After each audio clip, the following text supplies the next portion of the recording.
자, 이제 말씀을 함께 나누도록 하겠습니다.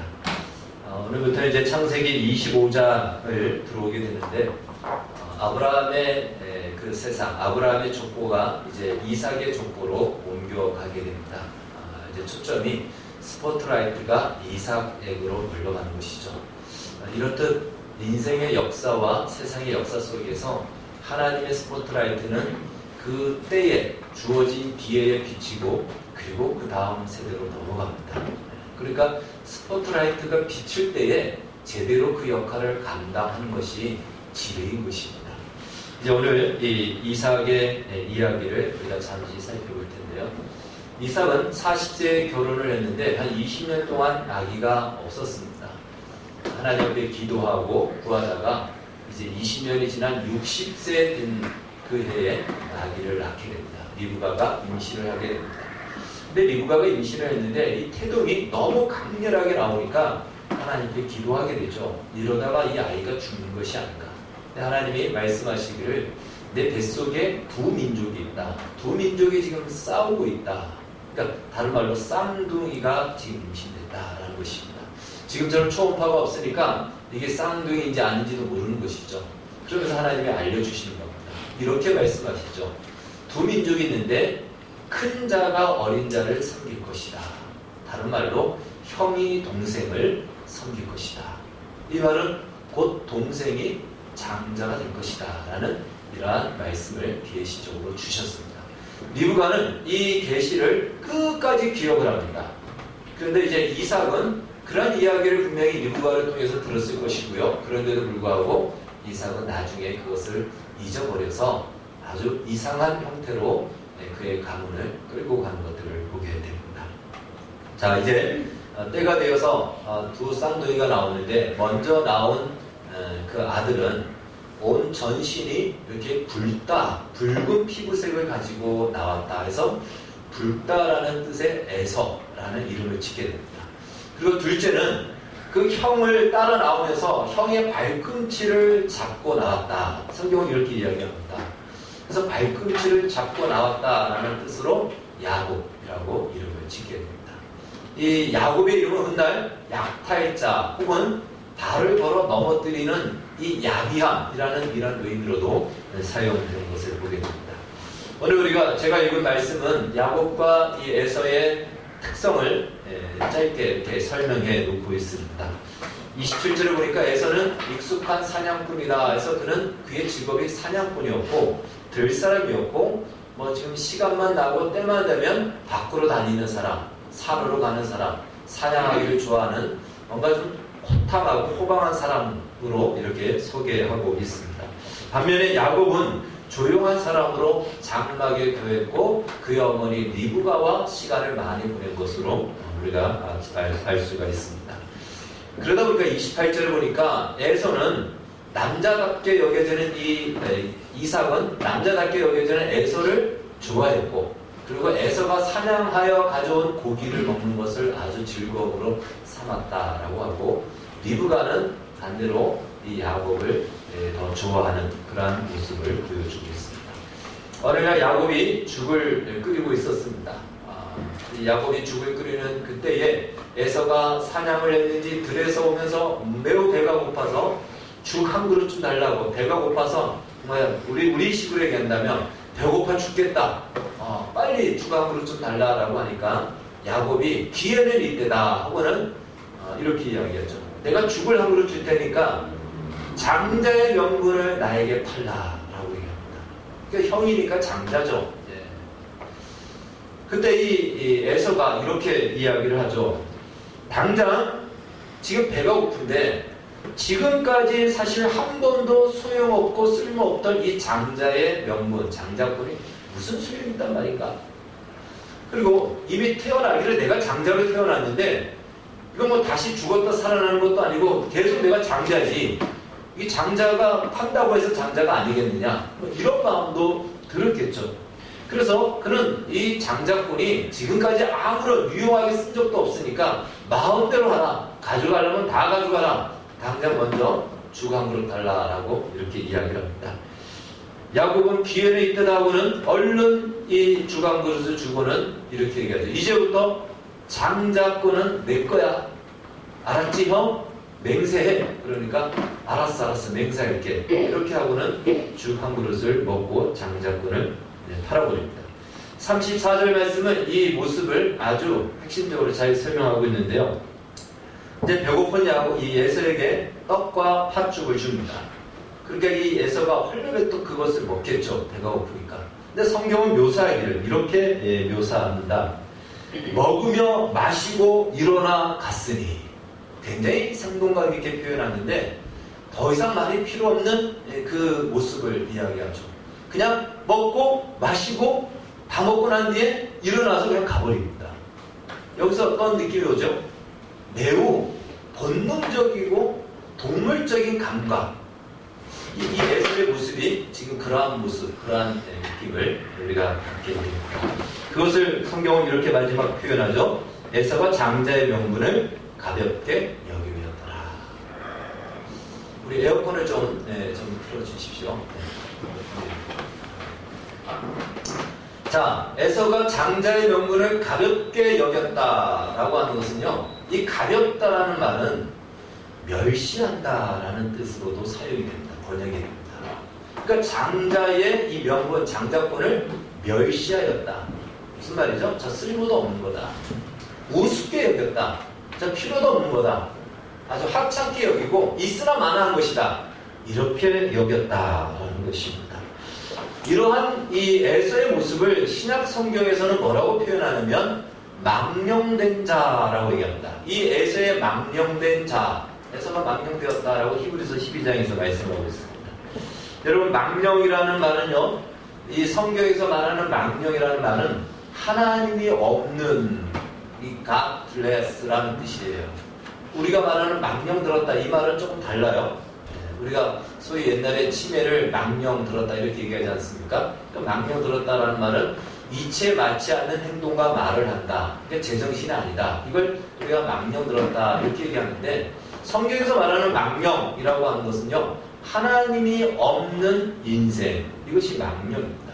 그러니까 하나님이 없는 인생을 살고 하나님이 없는 행동을 하고 말을 하는 것이 사실은 망령된 상태라는 것입니다. 세상 사람들은 사실 다 망령된 사람들입니다. 망령이에요. 그런데 문제는 세상 사람이 하나님이 없으니까 모르니까 그런다 할지라도 하나님이 있고 하나님 안에 있는 우리조차, 우리 크리스찬들, 믿는 사람들 안에서도 하나님 없는 인생을 산다는 것이죠. 하나님이 없는 것 같은 선택을 하고 하나님이 없는 것 같은 행동과 말을 하며 인생을 살아가는 것. 이것이 이 망령된 신앙생활이다. 이렇게 볼 수가 있을 것입니다. 자, 장자권이란 아브라함에게 주신 하나님의 언약을 말합니다. 그 언약은 한마디로 이것이죠. 쉬운 표현으로 너와 너의 자손에게 이 땅을 줄 것이며 너와 너의 자손을 통하여 열방이 복을 받을 것이며 너와 너의 자손은 그 복의 전달자가 되고 그 복의 시행자가 될 것이다. 이것이 이 하나님이 아브라함에게 주신 언약이요, 그 언약이 바로 장자권인 것입니다. 그러니까 이 장자권을 가볍게 여겼다는 것은 하나님의 언약을 믿지 않을 뿐더러, 아니 그 말을 한 하나님조차도 그의 인생 속에서 인정하지 않았다는 것이죠. 이것이 바로 에서가 장자권을 가볍게 여겼다, 망령되게 여겼다는 것입니다. 그래서 에서의 인생을 우리가 살펴보면요, 에서의 인생에서는 하나님이 없어요. 여러분, 하나님이 없는 인생, 하나님을 두려워하지도 않고 하나님 앞에 감사하지도 않고 하나님을 찬양하지도 않는 하나님이 없는 인생, 그 인생이 망령된 인생이다. 그것을 성경적 바른 표현을 얘기한다면 육신이라고 얘기합니다. 육신으로 사는 인생이다. 이렇게 신약식으로 표현한다면 그렇게 이야기할 수가 있습니다. 그래서 에서는 바로 이런 육신으로 사는 인생의 상징적인 모델이다. 우리가 오늘 이야기할 수 있습니다. 그럼 육신으로 사는 인생이란 한마디로 본능대로 살아가는 것이에요. 그냥 본능대로, 욕구대로 그 욕구와 본능에 충실하게 살아가는 것, 이것이 육신으로 사는 인생이라는 것입니다. 오늘 본문 묘사가 먹으며 마시고 일어나 갔으며 그냥 본능에 충실한 것이에요. 배고픈 것을 채우는 것, 그것이 목적이고 그것이 됐으면 그냥 끝난 겁니다. 동물들이 그러지 않나요? 동물들이 본능에 충실하잖아요. 배고프면 먹고 배부르면 그냥 자고, 그냥 그것이에요. 그 욕구와 욕망에 충족하면 그것으로 만족하며 사는 인생, 이것이 바로 육신으로 사는 인생이라는 것이죠. 그래서 이 에서는요, 태어날 때부터 뭔가 붉고 털이 나중에 이제 털이 푹실푹실한 그러한 모습으로 소개됩니다. 가슴에 털난 남자, 매력적입니까? 매력적이지 않습니까? 김은정 시장. 어떤 사람은 일부러 막 털나는 걸 막 뿌리기도 해요. 예. 뭔가 이렇게 남성다운 느낌이 있잖아요. 이 에서는 남성다운 느낌이 있는 사람입니다. 그 몸 자체가 그렇게 가지고 태어났습니다. 그리고 그는 굉장히 들에 익숙하고 사냥에 익숙한, 어떻게 보면은 터프가이 그런 느낌이 듭니다. 그리고 배고프니까 그냥 쿨하게 뭐든지 그냥 바꿔버리고 그 배고픈 것으로 먹고 마시고 그걸로 만족하고 쿨하게 떠나버리고 좀 시원하게 인생을 사는 것 같기도 합니다. 철저히 본능에 충실하고 그리고 복잡하지 않고 그리고 또 모습도 멋진 모습이고 힘도 있고 그 당시로서는 굉장히 멋진 사람이죠. 매력 있는 사람이죠. 힘이 그 당시에는 최고의 어떤 경쟁력이었기 때문에 그렇습니다. 자, 바로 이러한 에서, 이런 에서가 26장에 가면요, 결혼을 하는데 누가 결혼하냐면 헷 족속의 딸과 결혼합니다. 근데 두 명을 동시에 결혼해요. 두 명의 아내를 둡니다. 그러니까 헷 족속은 세계 역사에 히타이트라는 제국, 약 한 500년 동안 지속됐던 강력한 제국이었습니다. 그 족속인데 이 족속은 굉장히 용맹한 족속입니다. 그래서 남자나 여자나 몸에다가 문신을 할 정도로 그 용맹함을 나타냈던 족속인데, 물론 이때는 이제 그 족속 제국이 시작되는 그 초기입니다. 나름대로 그 가나안 지역의 여러 족속 중에서 두각을 보였던 족속이죠. 그 족속과 결혼을 했다, 그 족속의 딸과 결혼했다는 것은 에서가 추구하는 것이 무엇이죠? 강력한 힘을 추구했다는 것이죠. 그러니까 에서는 그 시대적 상황으로 봤을 때는 정말 인정받을 만한 사람이고 멋진 사람이고 매력적인 사람입니다. 힘도 있고 능력도 있고, 그리고 나중에 이제 창세기 그 뒤에 보면은 야곱과의 재회를 할 때 400명을 데리고 옵니다. 400명을 거느릴 정도로 지도자였다는 것이죠. 카리스마도 있고, 그에 비해서 야곱은 자기 가족만 데리고 오잖아요. 에서는 그만큼 지도력이 있고 사람들이 있고 나중에는 에돔이라는 제국을, 에돔이라는 왕국을 만드는데 그 후손이 그의 조상이 되는 것을 보게 됩니다. 자, 이만큼 이 에서는 어떻게 보면 세상적으로 겉으로 보면은 정말 멋지고 매력적인 사람이다라고 이렇게 볼 수가 있는 것이죠. 그러나 사실 아브라함은 그 아들 이삭을 결혼시킬 때에 그 지역 사람하고 하지 않고 이제 저 고향의 사람하고 하게 된 것과 상반되게 벌써 무엇이 다르냐면 추구하는 가치와 기준들이 다른 것을 보게 됩니다. 에서의 직업은 사냥꾼이다. 성경이 그렇게 이야기하는 것은 이미 우리가 사냥꾼에 대해서 살펴봤죠. 창세기 10장에 보면은 11장에 나오는 바로 특이한 사냥꾼 니므롯을 이야기합니다. 물론 니므롯은 사람 사냥꾼이었다면 에서는 짐승 사냥꾼이었습니다. 그러나 사냥꾼이라는 것 자체가 그 시대에는 강력한 힘을 가진 자라는 거예요. 뿐만 아니라 두 명의 아내를 거느렸다. 창세기 4장에 보면 라멕이라는 사람이 최초의 일부 다처제 두 명의 아내를 거느리게 되죠. 그러면서 자기의 자존심을 건드린 그 소년을 죽이고 난 뒤에 그 아내들한테 자기가 나의 자존심을 건드린 그 친구를 죽였다고 자랑했던 이 라멕. 그러니까 철저히 힘으로, 자기 힘으로 살고자 했던 그 라멕. 그 라멕과 같이 두 명의 아내를 동시에 결혼을 하게 되고 아내로 삼았다는 것입니다. 이만큼 이 에서는 하나님을 떠난 인간의 모습을 아주 전형적으로 보여주는 모습이고 육신으로 사는 인생의 모습이라는 것입니다. 겉으로 봤을 때는 멋진 인생이고 성공하는 인생 같고 또 그것이 오늘 우리 시대에도 그렇게 보여지기도 합니다. 세상은 그래서 우리에게 계속해서 이러한 에서가 되는 것이 성공한 인생이다라고 가르치고 또 그것을 꿈꾸도록 우리에게 유혹하고 또 그리로 우리를 이끌어갑니다. 그래서 지금도 많은 사람들이 인정해주고 성공했다라고 하는 그것이 행복이라 여겨져서 이 에서와 같은 인생을 살기를 꿈꾸며 그렇게 살아가는 것을 보게 됩니다. 그런데 그 삶의 내용을 보니까 무엇이라고요? 그 삶의 내용은 육신적이고 하나님이 없는 망년된 인생이라는 것입니다.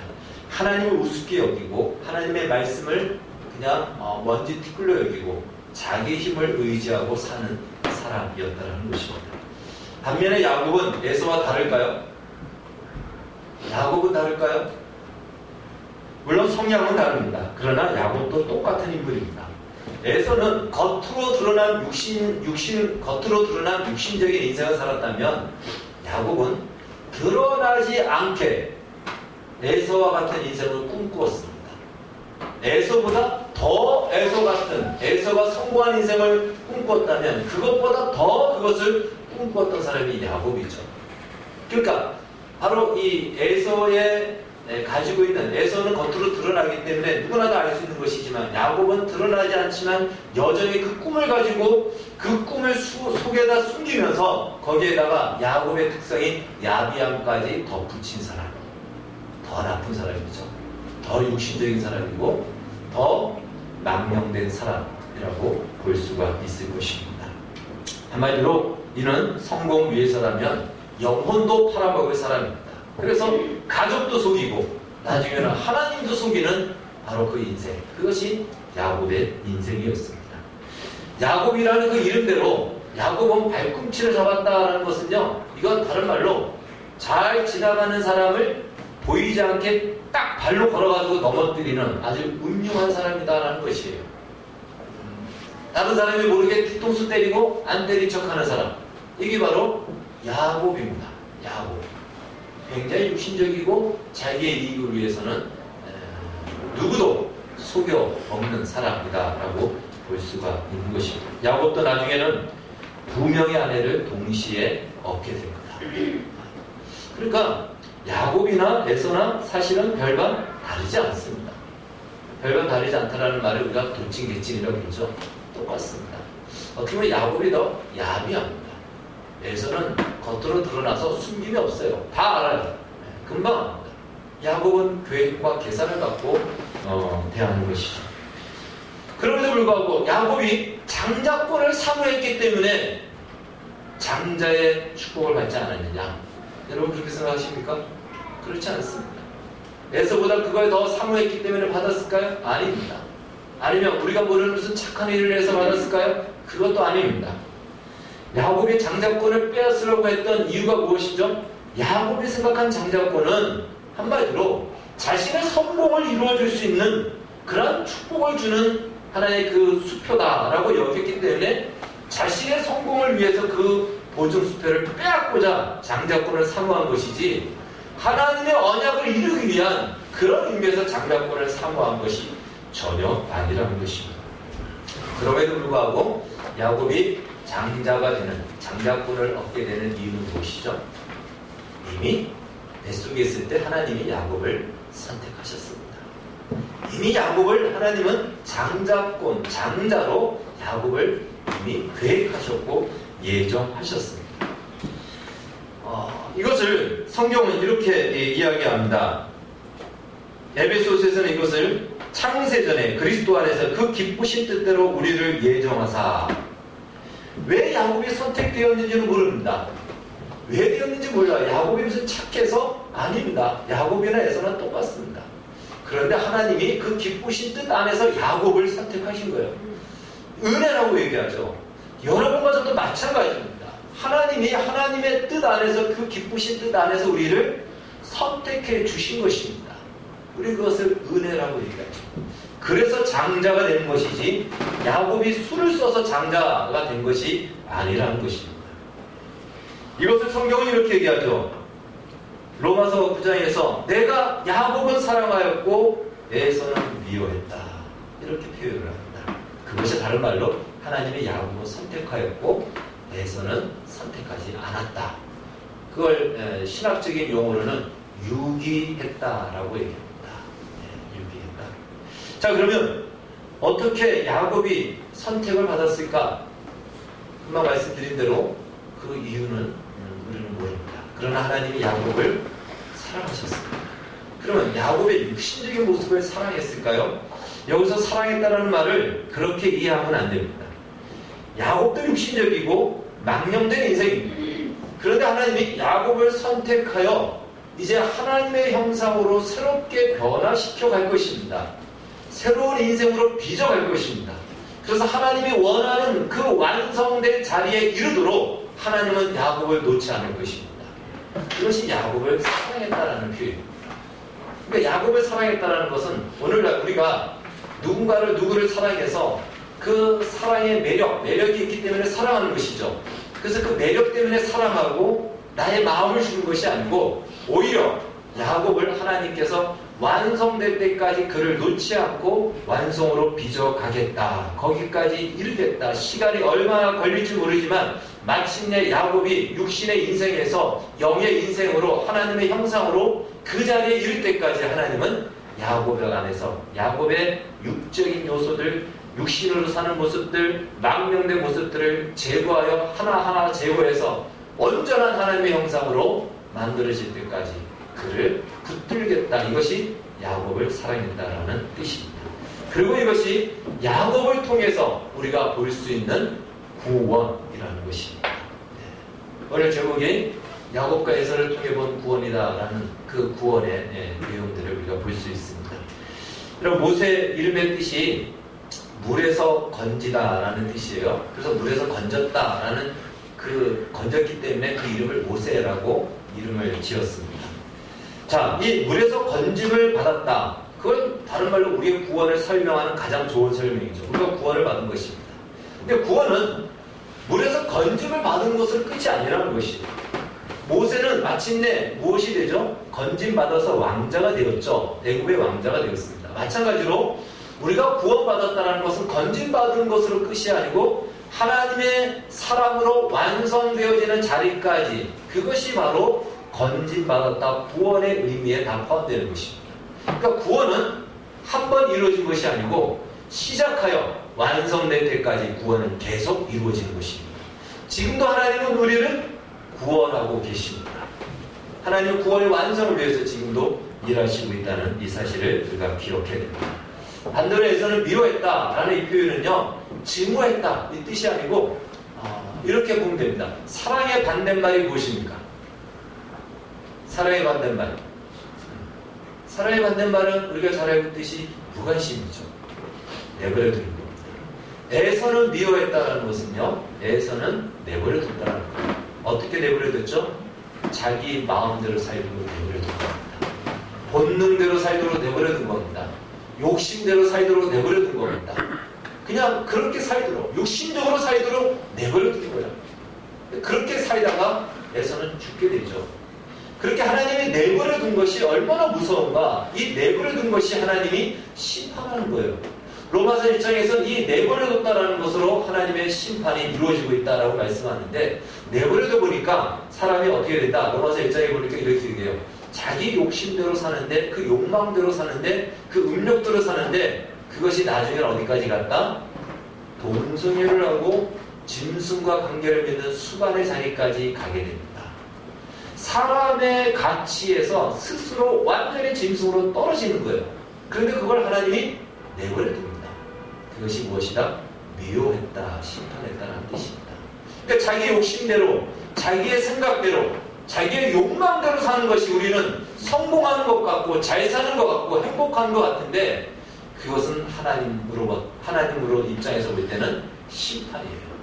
내버려둔 겁니다. 미워하는 겁니다. 야곱은 자기 마음대로 살지 않도록 하나님이 계속해서 간섭하십니다. 그것이 사랑했다라는 표현인 것입니다. 자, 성경에 이렇게 망령된 인생을 살다가 죽은 또 하나의 사람을 소개합니다. 연결되기 때문에 한번 볼 필요가 있는데요. 그래서 바로 사울 왕입니다. 사울 왕은 원래 하나님의 기름 부음을 받았던 왕이었는데 시간이 가면서 자신의 욕심대로 살기를 시작하고 하나님의 말씀과 가치를 멀리하고 외면하고 나중에는 무시하게 됩니다. 그 한 사건이 소개되는데 사무엘상 15장에 보면은 아말렉과의 전쟁에 나가는 사울에게 하나님이 말씀하십니다. 아말렉 족속은 완전히 다 진멸하라. 아니 그 가축들까지 다 죽여라 라고 얘기합니다. 이렇게 하시는 이유가 있습니다. 이 아말렉은요 유다 남부 지역에 흩어서 살던 유목민들인데 이들은 출애굽하던 이 이스라엘 백성들을 출애굽하여 이제 가나안 땅으로 가던 이스라엘 백성들이 있는데 굉장히 많은 사람들이 가고 있는데 지치고 힘든 사람들이 있죠. 노약자들이나 어린아이나 임산부나 이런 사람들은 그 대열에서 처질 수밖에 없습니다. 힘이 없어서 따라가지 못하는 거예요. 그래서 뒤처져서 가는 그들을 정말 가장 약한 사람들을 아말렉 사람들이 쳐버립니다. 그리고는 그들이 가지고 있는 것을 탈취하는 그야말로 아말렉 사람들은 비열하고 비겁하고 약삭한 사람들이에요. 그래서 출애굽기 17장에서 하나님이 여호수아를 중심으로 해서 아말렉과 싸웁니다. 모세가 손을 들면 이스라엘이 이기고 모세가 손이 내려지면 이스라엘이 집니다. 아론과 울이 손을 올려서 마침내 승리하게 되죠. 그때 하나님이 이런 말씀하십니다. 내가 아말렉과 대대로 영원히 싸우리라. 그래서 아말렉은 그 이후로 하나님의 백성들을 괴롭히는 방해 원수의 존재로 등장하고 하나님은 그 아말렉을 무너뜨리고 싸우는 존재가 됩니다. 그래서 이 아말렉을 영적으로 얘기한다면 무엇이냐면 그것이 바로 우리가 하나님의 사람으로 사는 데 있어서 끊임없이 우리를 괴롭히고 방해하는 육신을 말합니다. 육신적인 죄, 육신. 이 육신이란 말은 우리의 몸, 이 육체를 육신이라고 말하지 않고요. 죄를 지은 우리의 본성을 육신이라고 얘기합니다. 한마디로 죄의 노예가 된 우리의 본성. 그래서 죄의 노예가 되어서 죄가 근본이 된 욕망을 가지고 뜻을 가지고 인생을 살아가는 것, 이것이 다 육신이에요. 바로 이 육신이 영적으로 이 아말렉을 영적으로 얘기하면 이 육신인 것이죠. 그래서 하나님은 이 아말렉을 진멸하라. 만약에 진멸하지 않으면 그 육신으로 말미암아 네가 죽을 것이다 라는 이런 경고를 주신 것과 똑같죠. 그런데 이 사울왕이 그 아말렉을 다 죽여야 되는데 죽이지 않습니다. 아말렉의 왕을 살려둡니다. 그리고 아말렉의 그들이 가지고 있던 아주 가축들 중에서 토실토실한 가축, 소나 이런 것들을 남겨놓습니다. 사무엘이 왔을 때 그걸 다 확인하게 됩니다. 남겨놓지 말고 다 죽여라 했는데 죽이지 않았죠. 여러분 이 육신은요, 우리가 이 육신은 남겨놔버리면 그건 우리를 가만히 놔두지 않고 우리로 하여금 멸망의 길로 이끌어갑니다. 잠자는 것 같은데 언젠가는 반드시 일어나서 나를 괴롭히고 우리를 망하는 길로 이끌어갑니다. 사울왕이 마지막 죽음을 누구에게 당하냐면 블레셋과의 전쟁에서 이제 패배를 합니다. 완전히 대패를 하게 되고 사울왕도 부상이 입습니다. 정신을 차려보니까 이미 다 졌고 자기도 살 가능성이 없습니다. 그래서 이렇게 고통스럽게 죽느니 빨리 죽는 게 낫겠다 해서는 옆에 있는 소년에게 나를 죽여라. 그래서 그 소년이 찔려서 죽입니다. 그리고 이제 사울왕이 죽었으니까 대세가 이스라엘에게 있어서는 이제 다윗에게 기울어지겠죠. 그래서 이 소년이 다윗에게 가가지고 사울왕이 죽었다. 이제 다윗과 사울이 평생, 이 사울이 다윗을 평생 원수로 여겼으니까 이제 그 상을 받기 위해서 가서 얘기하죠. 그때 다윗이 물어봅니다. 너는 누구냐? 라고 얘기하니까 나는 아말렉 사람의 족속입니다. 이런 얘기를 해요. 결국은 이 아말렉에 의해서 사울왕은 비참한 최후를 맞이하게 된 겁니다. 이미 블레셋 전투에서 패배해서 죽었지만 결정적으로 그를 죽인 사람은 누구냐면 아말렉 사람입니다. 아말렉 사람을 누가 남겨놨죠? 사울이 살려둔 것이죠. 여러분 우리가 육신을 제거하지 않으면 우리는 육신 때문에 우리의 인생을 망하는 것으로 끝날 수가 있다는 것입니다. 그걸 오늘 성경은 우리에게 보여주고 있는 것입니다. 자, 그래서 사울왕이나 어느 본문에서나 모두 죄를 지은 육신의 본성 그대로 그 본성대로 살아가는 전형적인 인물이다라고 볼 수가 있습니다. 성경이 이렇게 경고합니다. 너희가 육신대로 살면 반드시 죽을 것이로다. 육신은요, 영적인 생명을 거부합니다. 뿐만 아니라 육체적인 몸이 아닌 바로 이것은 죄를 지은 인간의 본성으로서 하나님의 말씀을 거부하고 하나님의 뜻대로 사는 것을 아주 싫어하고 그렇게 사는 것에 대해서 오해하게 만든다는 것입니다.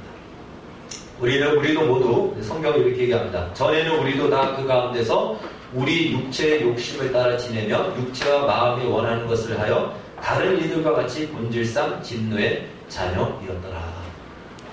사실 야곱도 에서도 똑같았죠. 여러분과 저도 사실 똑같은 육신의 사람이었습니다.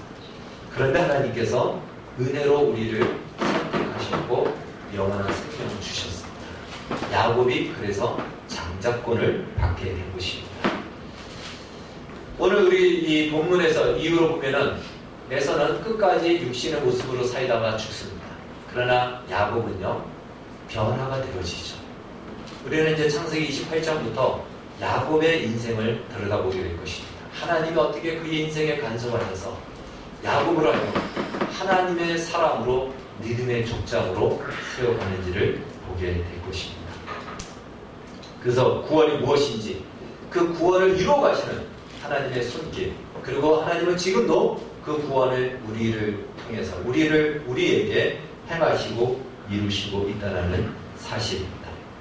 오늘 이 시대는요, 우리가 사는 이 시대는 우리 모두의 성향이 공통적인 것이 있습니다. 그것은 무엇이냐면 누구의 간섭도 받지 않고 자기의 욕심과 자기의 마음과 생각대로 사는 것을 우리는 행복이라고 생각합니다. 그리고 그것이 잘 사는 인생이고 성공한 인생이다, 이렇게 이야기를 합니다. 그러나 그것은 에서의 인생이며 그것은 육신의 인생입니다. 하나님은 끊임없이 그러한 우리의 마음을 산산조각을 내십니다. 그게 아니라는 것이에요.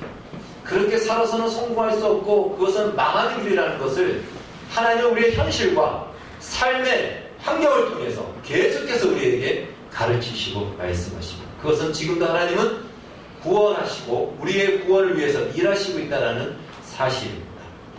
여러분, 우리가 가지고 있는 최고의 오해가 무엇입니까? 두 가지죠. 하나님은 나의 소원을 들어주지 않는다라는 것에 대한 섭섭한 마음인 것입니다. 내 인생의 현실이 왜 이 모양인가? 왜 하나님은 나의 이 현실에 대해서 응답하지 않는가? 이것에 대한 이 섭섭한 마음, 이 오해가 하나 있고요. 두 번째는 무엇이냐면 하나님의 통치 아래 들어가서 살면은 나의 자유를 빼앗기고 나는 행복한 인생에서 그렇지 않은 구속된 인생을 살 것이다 라는 이 착각을 우리에게 준다는 것입니다. 여러분, 그것은 거짓된 마음인 것입니다. 하나님께서는 오늘날 우리의 현실을 내가 원하는 현실로 허락하지 않는 이유가 바로 여기에 있습니다. 내가 원하는 현실이 아닌 이유는 다른 말로 내 마음대로 살고 내 마음대로 사는 것이 참된 행복이 아닌 것을 우리로 하여금 계속해서 깨닫고 알게 하시기 위해서입니다. 그것이 참된 행복이 아니고 하나님의 통치 아래 들어가는 것이 진정한 자유와 기쁨인 것을 우리로 하여금 깨닫게 하기 위한 것입니다. 그래서 당장 현실적인 문제가 해결되지 않는 것 때문에 우리의 마음이 힘들고 어렵지만 그것은 하나님이 지금도 우리를 향하여 부르시고 빚어가시고 이루어가시는 구원의 손길임을 우리가 기억해야 됩니다. 에베소서 5장 16절은 세월을 아끼라, 때가 악하니라 라는 말씀이 있습니다. 세월을 아끼라 라는 이 말은 원어적으로 본다면 시간을 구원하라 라는 뜻입니다. 여러분, 시간은 우리가 우리의 말에도 세월을 유수와 같다라는 말이 있지 않습니까? 흐르는 강과 같이 시간은 흘러갑니다. 그 흘러가는 시간을 내가 건져내지 않으면 시간은 다 가버린다는 것이에요. 우리의 인생의 시간도 마찬가지입니다. 우리는 기본적으로 육신으로 태어났기 때문에 가만히 있으면 육신의 삶을 살 수밖에 없습니다. 어느 누구도 여기서 벗어날 수가 없어요. 하나님 없는 육신의 삶을 좋아하고 우리는 그것을 살고 싶어하고 그렇게 살아갑니다. 그것을 건져내지 않으면 우리는 육신의 인생으로 살다가 결국은 끝난다는 것입니다. 그러나 이것은요, 단순한 생각과 결단으로 이 시간을, 우리의 이 인생을, 육신의 인생을 구원해낼 수가 없습니다. 하나님의 말씀과 기도로 건져내야 됩니다. 여러분, 그래서 이렇게 예배에 나오는 것이 우리에게 필요하고 복인 것은 이 예배를 통해서 다시 한번 하나님의 말씀 앞에 나를 비추어보고, 내가 또 잘못된 자리에 있다면 다시 돌아오고, 그리고 나의 실상을 보고 하나님 앞에 도움을 구할 수 있는 것이 예배이기 때문에 예배가 중요한 것입니다. 어떤 사람은 내가 좀 좋은 상태가 되면 그때 예배에 가고 교회에 갈게요 라고 이렇게 얘기하는데요, 여러분, 그것이 가장 육신적인 생각이라는 사실입니다. 결코 우리 인간은 스스로 그 자리에 이를 수가 없다라는 사실입니다. 여러분과 저는 우리의 조건과 상관없이 하나님의 선택을 받았고, 또 창세전에 장자권을 우리 모두에게 허락하셨습니다. 하나님은 우리를 통해서 세상을 복 주시기를 원하고, 세상이 우리를 통해서 하나님의 이 복에 참여할 수 있도록 우리를 복의 전달자로, 복의 통로로 부르셨습니다. 그리고 지금도 하나님은 이 일을 위해서 일하시고 계십니다. 아직 완성되지 않았고요, 그 완성을 위해서 우리 자신도 애써야 되고 노력을 해야 되는 것입니다. 따라서 어려운 우리의 현실 속에서도 육신대로 살아가는 이 삶으로 우리의 인생을 허비하지 말고, 이 가운데서 하나님의 뜻을 따라서 살기를 힘쓰셔서 우리가 육신으로 끝나지 않고 완성된 하나님의 구원의 풍성함을 이 땅에서 마음껏 누리고 살아가는, 그래서 하나님이 말씀하면 무조건, 그래 하나님이 말씀하면 난 무조건 순종해 라는 이것이 마음의 결단으로 되는 것이 아니고요, 기쁨과 즐거움으로 이루어져야 되는데, 바로 그 믿음의 자리까지 여러분 모두가 다 이르기를 주의 이름으로 축원합니다. 기도하겠습니다. 하나님 아버지, 오늘 야곱과 에서를 통해서 하나님의 구원이 어떻게 베풀어지고 이루어지고 나타나는지를 우리가 보게 되었습니다. 하나님, 우리를 구원해 주시지 않고 내버려 두면 우리는 육신대로 살다가 육신대로 죽을 것입니다. 그런 인생으로 망하고 끝날 것입니다. 그런 우리를 하나님께서 사랑하셨고 구원하여 주심을 감사합니다. 이제 하나님, 이 구원받은 것으로 멈추지 않고 계속하여 하나님의 사랑으로 완성된 구원의 자리에 이르기까지 우리의 인생이 소요되게 해주시고, 우리 또한 열심히 노력하고 애써서 하나님의 사랑으로 다 서서 주의 영광을 선포하고, 우리를 통해서 세상이 하나님의 생명을 누리는 은혜가 있게 하여 주시옵소서. 예수님의 이름으로 기도하옵나이다. 아멘.